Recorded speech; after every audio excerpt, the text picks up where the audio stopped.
اعوذ باللہ من الشیطان اللعین الرجیم بسم اللہ الرحمن الرحیم۔ کتاب گلشن احباب در کیفیت سیر و سلوک اولی الالباب، آیت اللہ علامہ سید محمد صادق حسینی طہرانی کی کتاب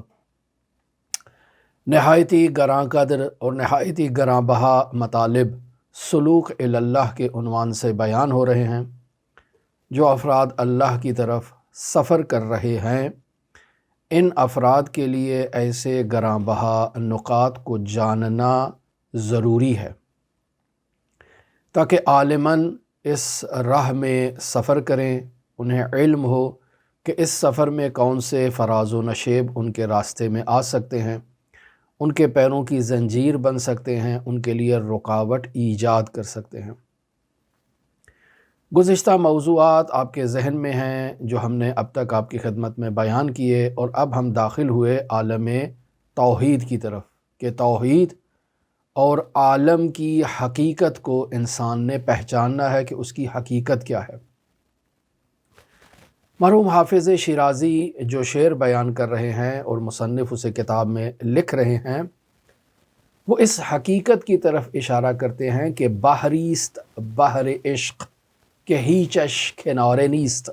یعنی ایک ایسا بحر ہے جو عشق کا بحر ہے اور اس میں کوئی کنارہ نہیں ہے، کوئی ایسا ساحل وہاں پر موجود نہیں ہے، فقط صرف اور صرف بحر ہی موجود ہے، سمندر ہی موجود ہے۔ آنجا جز آن کے جان بے سپارند چارے نیست، وہاں انسان کو اپنی جان تسلیم کرنا ہے، اپنے آپ کو اس بحر کے سپرد کرنا ہے، اور اس کے علاوہ کوئی چارہ نہیں ہے۔ ایسا ممکن ہی نہیں ہے کہ انسان اپنی خودی کو بھی محفوظ رکھے اور اس بحر کو بھی درک کر لے، یہ ممکن ہی نہیں ہے۔ وہاں اس بحر بے قراں کو درک کرنے کے لیے، اس کے عشق میں ذوب ہونے کے لیے انسان کو خودی کو ختم کرنا ہوگا، انسان کو تسلیم ہونا ہوگا، اور اگر یہ تسلیم انسان کا اختیاری ہوگا تو انسان حقیقت توحید کو درک کر پائے گا، اور اگر یہ تسلیم غیر اختیاری ہو تو پھر انسان خسارے کے سوا اور کسی چیز کو مشاہدہ نہیں کرے گا۔ آیت اللہ طہرانی مرحوم حاشے میں حداد رضوان اللہ علیہ سے مطلب کو نقل کرتے ہیں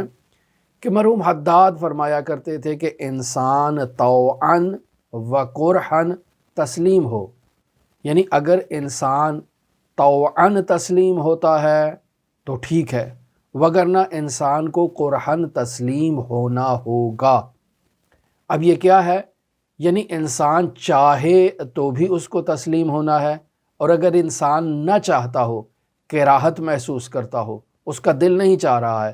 تب بھی اسے اس بارگاہ میں آ کر سر تسلیم خم کرنا ہی پڑے گا، اس کے پاس اور کوئی راستہ نہیں ہے۔ یعنی انسان اچھی زبان سے، میٹھی زبان سے اس توحید کے بے قراں سمندر کو درک کر لے اور حقیقت میں تسلیم ہو جائے تو خداوند متعال کی لقا کے رتبے پر فائز ہوگا، وگرنہ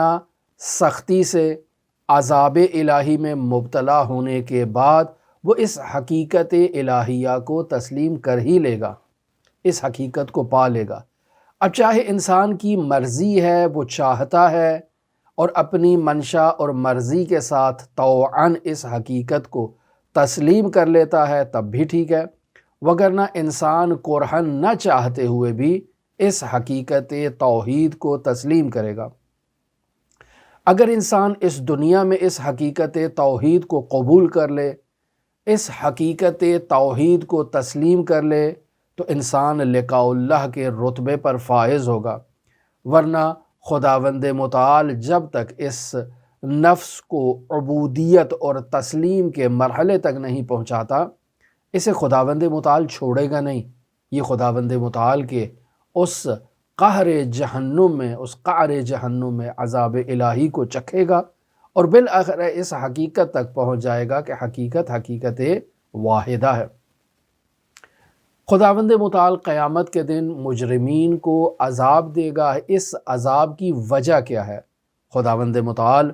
سورہ صافات کی آیت نمبر 35 میں ارشاد فرما رہا ہے، انہم کانوا اذا قیل لہم، یعنی جب ان لوگوں سے کہا جاتا تھا لا الہ الا اللہ، کہ نہیں ہے کوئی سوائے معبود اللہ کے، کہ اللہ کے سوا کوئی معبود ہے ہی نہیں، تو یستکبرون، تو وہ تکبر کرتے تھے، یعنی توحید کو قبول کرنے سے انکار کر دیتے تھے، توحید کو وہ قبول نہیں کرتے تھے۔ اب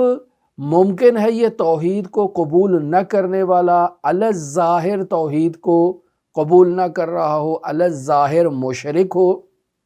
یا ممکن ہے علی الظاہر اہل ایمان سے ہے لیکن اس کے باطن نے توحید کو ایکسیپٹ نہیں کیا ہے۔ بس دونوں راستے موجود ہیں۔ انسان زبان سے اشہد ان لا الہ الا اللہ وحدہ لا شریک لہ کہہ دیا ہے، زبان سے انسان موحد ہو گیا ہے، لیکن اس کے دل کی گہرائیوں میں ابھی تک جو ہے وہ شرک موجود ہے، آثار شرک اس کے اندر موجود ہیں۔ بس اگر انسان ظاہراً مشرک ہے تب بھی اسے توحید کے دروازے پر آنا ہے، اگر طوعاً آئے تب بھی ٹھیک، وگرنہ قرحن اسے لایا جائے گا در توحید پر۔ اور اگر انسان ظاہراً اہل ایمان ہے لیکن اس کے باطن کے اندر توحید موجود نہیں ہے، تب بھی اس انسان کو توحید کے دروازے پر لایا جائے گا، جہنم کی آگ میں اسے سینکا جائے گا۔ توحید کا انکار کرنے والوں میں کوئی فرق نہیں ہے خداوند متعال کی بارگاہ میں، چاہے وہ ظاہراً توحید کا انکار کر رہے ہیں یا توحید کے ساتھ کسی کو شریک قرار دے کر مشرک بن رہے ہیں، یا باطناً ظاہراً موحد ہے لیکن باطناً جو ہے وہ ان کے وجود میں کفر موجود ہے، ان کے باطن میں شرک موجود ہے، تب بھی ان افراد کو توحید کے در پر لایا جائے گا۔ یہ انکار کریں ظاہراً یا دل کی گہرائیوں میں انکار کریں، صرف اللہ ہی وہ حقیقت ہے کہ جس حقیقت تک پاک افراد پہنچیں گے اور انہیں جنت میں اس حقیقت تک جگہ دی جائے گی۔ اگر یہ افراد طیب نہیں ہیں، پاک نہیں ہیں، تو اللہ انہیں اپنی جنات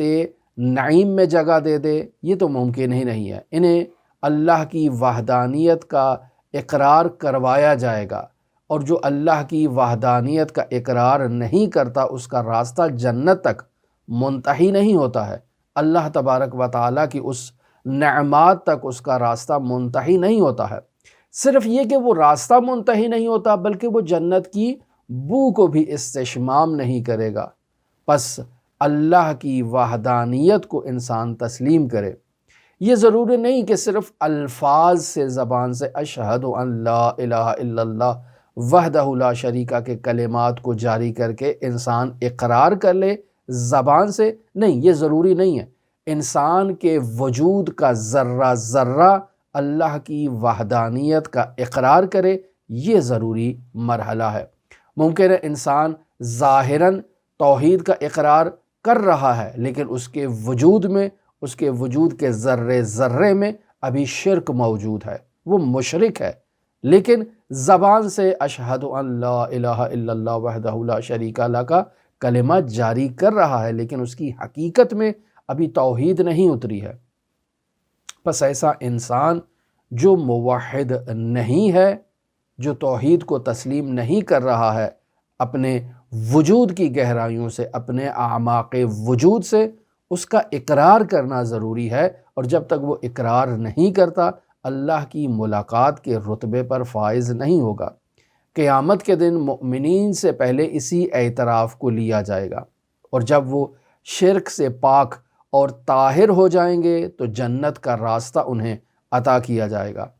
اسی لیے عالم آخرت مخلصین کے علاوہ باقی سب افراد، جتنے بھی مخلوقات ہیں اللہ کی، وہ سب کے سب نہایت ہی سختی میں اور نہایت ہی دشواری میں موجود ہوں گے۔ کیوں؟ چونکہ ابھی وہ عالم توحید میں اخلاص کے مرتبے پر فائز نہیں ہوئے ہیں۔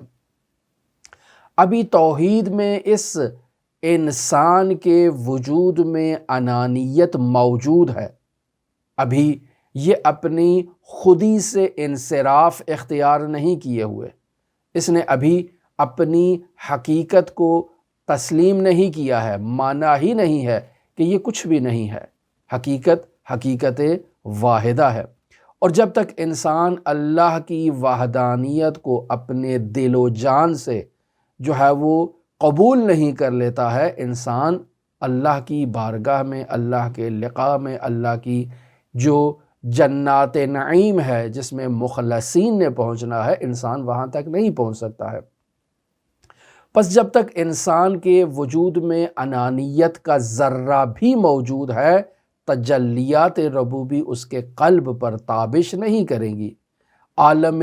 قدس کے حقائق سے وہ انسان فیضیاب نہیں ہو سکتا ہے،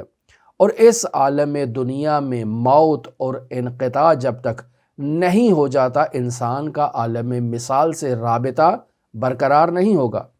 اور پھر جب تک انسان کا عالم مثال سے انقطاع نہ ہو جائے، وہ عالم قیامت سے رابطہ برقرار کر لے، یہ محالات میں سے ہے۔ بس اس دنیا میں جو ہم افراد کو دیکھتے ہیں جن کا عالم مثال سے رابطہ برقرار ہوا ہے، تو در واقع ان کے لیے اس عالم دنیا سے انقطاع کا لمحہ آ چکا ہے۔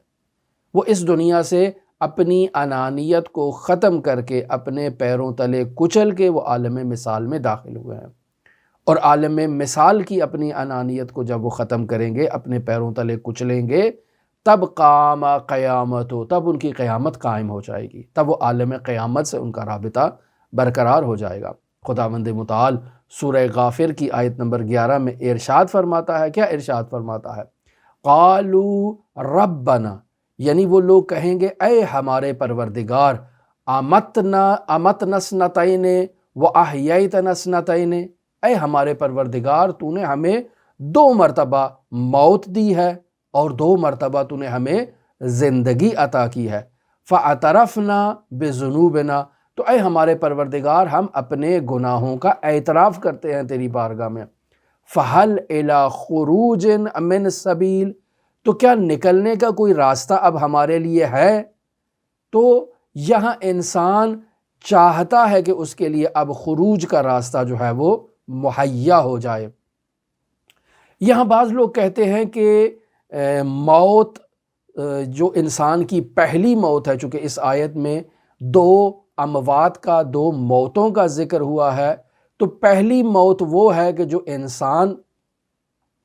اس دنیا میں آتا ہے تو یہ ایک انسان کی موت ہے، اور پھر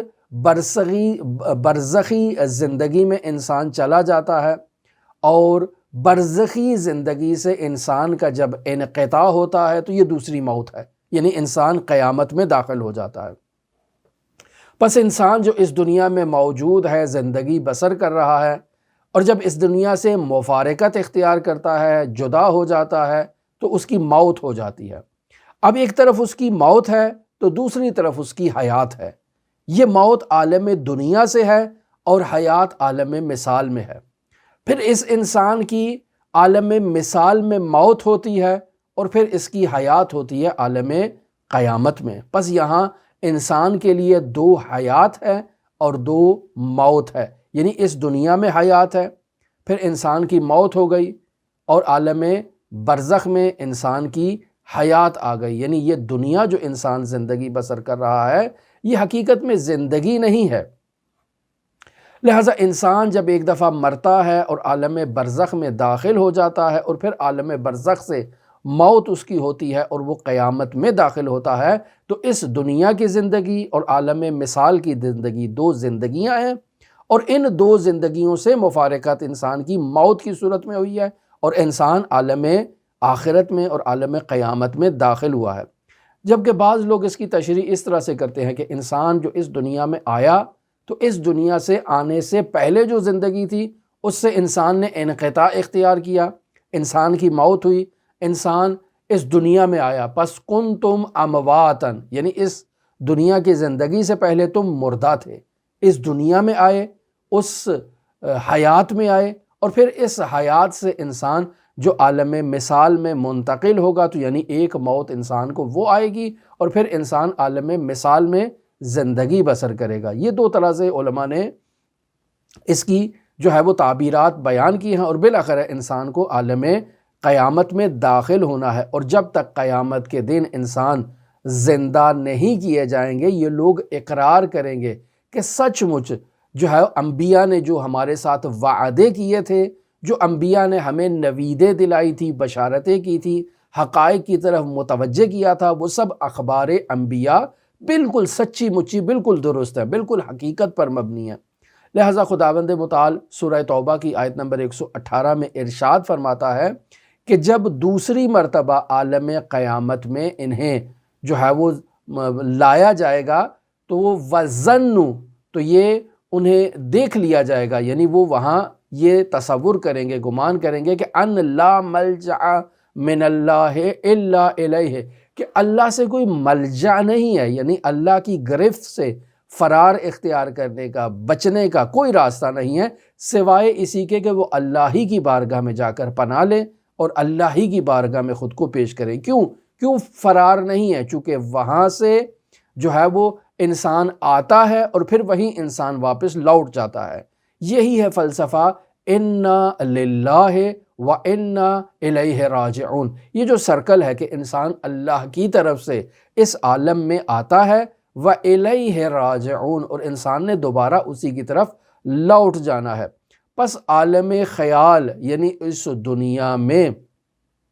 جو انسان موجود ہے اور اس دنیا سے انسان منتقل ہوتا ہے عالم مثال کی طرف، تو یہ دنیا جو انسان دیکھ رہا ہے اس عالم مثال کی نسبت ایک خواب کا درجہ رکھتی ہے۔ یعنی ہم درواقع جو اس دنیا میں موجود ہیں جب عالم مثال میں منتقل ہوں گے تو اس حقیقت کو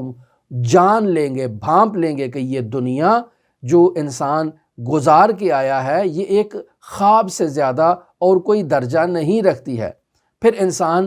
حقیقت کیا ہے؟ انسان اس حقیقت کی طرف متوجہ ہوگا کہ حقیقت صرف اور صرف اللہ تبارک و تعالیٰ کی ذات ہے اور کچھ نہیں ہے۔ مجموعہ ورام میں جو ہے وہ یہ جلد نمبر 1 ہے، صفحہ نمبر 150 پر یہ حدیث رسول خدا صلی اللہ علیہ وآلہ وسلم کی زبان مبارک سے اور لبہائے مبارک کی جنبش سے صادر ہوتی ہے کہ الناس نیام فاذا ماتوا انتبہوا، کہ لوگ سو رہے ہیں اور جیسے ہی لوگ اس خواب غفلت سے بیدار ہوں گے، مر جائیں گے، تو نیند سے گویا کہ بیدار ہو چکے ہیں، معلوم ہو جائے گا کہ ہم عالم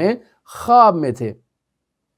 یعنی یہ جو اس دنیا میں ہم موجود ہیں، یہ جو ہم زمین کو دیکھ رہے ہیں، آسمان کو دیکھ رہے ہیں، ستاروں کو دیکھ رہے ہیں اور جو دوسری موجودات کو دیکھ رہے ہیں، جو کچھ بھی ہم دیکھ رہے ہیں، یہ تمام موجودات کو ہم اپنی آنکھوں سے دیکھ رہے ہیں، اپنی آنکھوں سے انہیں احساس کر رہے ہیں۔ یہ سب کا سب ایک عالم خواب ہے، یہ سب کا سب ایک عالم رویا ہے۔ اور جب ہم بیدار ہو جائیں گے تب متوجہ ہوں گے کہ ہم عالم رویا سے اور عالم خواب سے اور عالم نیند سے بیدار ہوئے ہیں، اور یہ جو کچھ بھی ہم نے دیکھا ہے یہ اصلاً موجود نہیں تھا، یہ اصلاً خواب تھا، خواب کے علاوہ کچھ نہیں ہے۔ جیسے ہم یہاں ابھی زندگی میں خواب دیکھتے ہیں، رات کو انسان سوتا ہے، محلات کو مشاہدہ کرتا ہے، باغات کو مشاہدہ کرتا ہے، نہیں معلوم کیا کیا مشاہدہ کرتا ہے، اور جب صبح اٹھتا ہے تو کیا کہتا ہے؟ اوہ میں نے تو خواب دیکھا۔ اسی طرح انسان جب عالم مثال میں جائے گا تو وہاں انسان جب پیچھے اس عالم دنیا کی زندگی کو مشاہدہ کرے گا کہ میں نے زمین دیکھی، میں نے آسمان دیکھا، میں نے ستارے دیکھے، میں نے سورج دیکھا، میں نے چاند دیکھا، میں نے یہ فلاں فلاں فلاں افراد بھی دیکھے، تو پھر جب انسان اٹھے گا تو کہے گا اوہ یہ تو سب میں خواب دیکھ رہا تھا۔ تو مرحوم شبستری اسی مطلب کو صورتوں سے تعبیر کر رہے ہیں۔ ان کے شعر میں کیا مطلب ہے؟ تو در خوابی و این دیدن خیال است، کہ اے انسان تو خواب میں ہے، تو نیند میں ہے، اور جو کچھ بھی تو دیکھ رہا ہے یہ سب کا سب تیرا خیال ہے۔ و آنچ دیدئی از وے مثال است، اور جو کچھ بھی تم یہاں دیکھ رہے ہو نا اس کی ایک تصویر عالم مثال میں موجود ہے۔ بے صبح حشر چوں گردی تو بیدار، جب تو حشر کے دن اور قیامت کے دن بیدار ہو جاؤ گے، بیدانی قین، یعنی جان لو کہ یہ ہمیں وہم است و پندار، کہ یہ سب جو کچھ بھی تھا یہ سب کا سب تمہارا توہم تھا، یہ سب کا سب تمہارا خیال تھا، سب توہمات ہیں، اور ہم نیند کے اندر موجود ہیں۔ اسی طرح کہ انسان جو نیند میں باغات کو، محلات کو اور انواع و اقسام کی چیزوں کو مشاہدہ کرتا ہے، رنگ برنگے پھول دیکھتا ہے، چشمے دیکھتا ہے، اور صبح اٹھ کے کہتا ہے میں نے خواب دیکھا۔ جی مولانا صاحب اس کی تعبیر بیان کریں، میں نے عالم رویا میں یہ چیزیں مشاہدہ کی ہیں۔ اسی طرح انسان جب عالم مثال میں جائے گا تو وہاں انسان جو ہے وہ مشاہدہ کرے گا کہ اوہ میں تو یہ 60-70 سال کی زندگی خواب میں گزار کے آیا ہوں، نیند میں گزار کے آیا ہوں، حقیقت تو یہاں ہے، چونکہ اب اس کے سامنے سے پردے ہٹ چکے ہیں، اب اس کی آنکھیں جو ہیں وہ نسبتاً حدید ہو چکی ہیں، لیکن اصلی حدید قیامت کے دن اس کی آنکھیں ہوگی۔ پس فرق کیا ہے؟ فرق یہ ہے کہ انسان اس دنیا میں جو خواب کو مشاہدہ کر رہا ہے، اس دنیا میں اس خواب کے اندر انسان مکلف ہے، اسے جزا و سزا ہوگی، جبکہ وہ دوسرا خواب جو عالم مثال کا انسان موجود ہے وہاں انسان مکلف نہیں ہے، وہاں جزا و سزا نہیں ہے، لیکن اس دنیا میں جو خواب ہے اس کی جزا و سزا ہے۔ جب انسان اس دنیا سے چلا جائے گا تو حقیقت کو مشاہدہ کر لے گا کہ جو کچھ بھی اس نے اس عالم میں دیکھا تھا سب اعتبار تھا، سب اس تصویر کا حکم رکھتے تھے اور تصویر کا درجہ رکھتے تھے۔ لہٰذا انسان اس حقیقت کی طرف متوجہ ہو، اس ذات کبریائی کی طرف متوجہ ہو، اس وحدہ لا شریک ذات کی طرف متوجہ ہو، اپنی انانیت کو، اپنی میں کو، اپنی جو اللہ کے مد مقابل اس نے دکان بنا رکھی ہے اس دکان کا خاتمہ کرے، اور انسان متوجہ ہو کہ میں اس ذات کی طرف سے وابستہ ہوں اور میری بازگشت بھی اسی ذات کی طرف ہے۔ انا للہ و انا الیہ راجعون، میں نے لوٹنا اسی کی طرف ہے۔ پس جب میں نے لوٹنا اس کی طرف ہے اور اس کی طرف لوٹ کر میں نے اس کی حقیقت کو جان لینا ہے کہ وحدہ لا شریک ہے وہ ذات اور کوئی اس کے علاوہ جو ہے وہ حقیقت نہیں ہے، تو پھر انسان اپنی اس دنیا میں جو انسان نے یہ جو دکانیں بنا رکھے ہیں انانیت کے نام پر، میں کے نام پر، اور انسان اس ہستی کے مد مقابل اظہار وجود کرتا ہے، تکبر اختیار کرتا ہے، اور انواع و اقسام کے تکبرات سے انسان جو ہے وہ خود کو بھر لیتا ہے، تو انسان اپنی اس انانیت کو ختم کرے۔ اب اگر انسان طوعاً اس انانیت کو ختم کر کے اس حقیقت وحدہ لا شریک کی طرف متوجہ ہوگا، یعنی چاہتے ہوئے یہ کرے گا، خود کے ارادے اور اختیار سے کرے گا، تب بھی انسان اس حقیقت تک پہنچ جائے گا، اور اگر انسان نہیں چاہتا تب بھی اسے اس بارگاہ میں حاضر کیا جائے گا اور اس کی قیامت وہاں برپا ہوگی۔ جب قیامت برپا ہوگی تب خداوند متعال کی حقیقت کی طرف متوجہ ہوگا کہ جتنے انبیاء نے پیغامات ہم تک پہنچائے ہیں، جتنی انبیاء نے وعدہ و وعید کی نویدیں ہمیں دی ہیں، وہ سب حقیقت پر مشتمل ہیں، وہ سب واقعیت رکھتی تھی۔ اب انسان کے پاس اور کوئی چارہ نہیں ہوگا، وہ اللہ کے اس عذاب کے جو ہے وہ ذائقے کو اور طعم کو چکھے گا تاکہ اس حقیقت کی طرف متوجہ ہو جائے جس حقیقت کا وہ ان دونوں زندگیوں میں انکار کرتا رہا ہے، جن دونوں زندگیوں میں اس حقیقت کے مد مقابل جو ہے وہ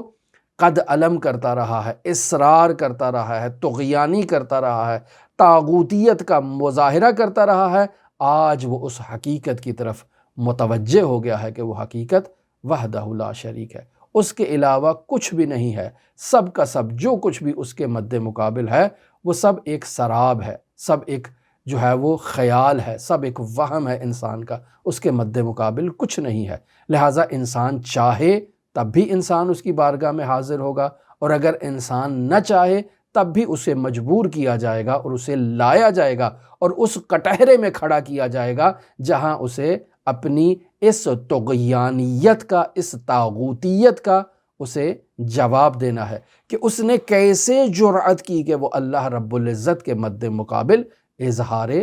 وجود کرے۔ دعا گو ہیں خداوند متعال ان نورانی حقائق کو سمجھنے کی توفیق عطا فرمائے، چونکہ یہ وہ مطالب ہیں جنہیں ہر فرد درک نہیں کر سکتا۔ اس کے لیے انسان کو پاکیزہ ہونے کی ضرورت ہے، اس میں انسان کے لیے ایک ذوق کا ہونا ضروری ہے، تاکہ انسان ان حقائق نورانیہ کو جان سکے، پہچان سکے، اور ان کی حقیقت کو لمس کرتے ہوئے انسان اللہ کی بارگاہ میں حاضر ہو۔ دعا گو ہے خداوند متعال منجی عالم بشریت حضرت صاحب العصر، صاحب الامر، صاحب الزمان کے ظہور میں تعجیل فرمائے، اور ہمیں حضرت کے اصحاب و اعوان و انصار کی فہرست میں شمار فرمائے۔ اللہم صلی علی محمد و آل محمد وعجل فرج قائم آل محمد۔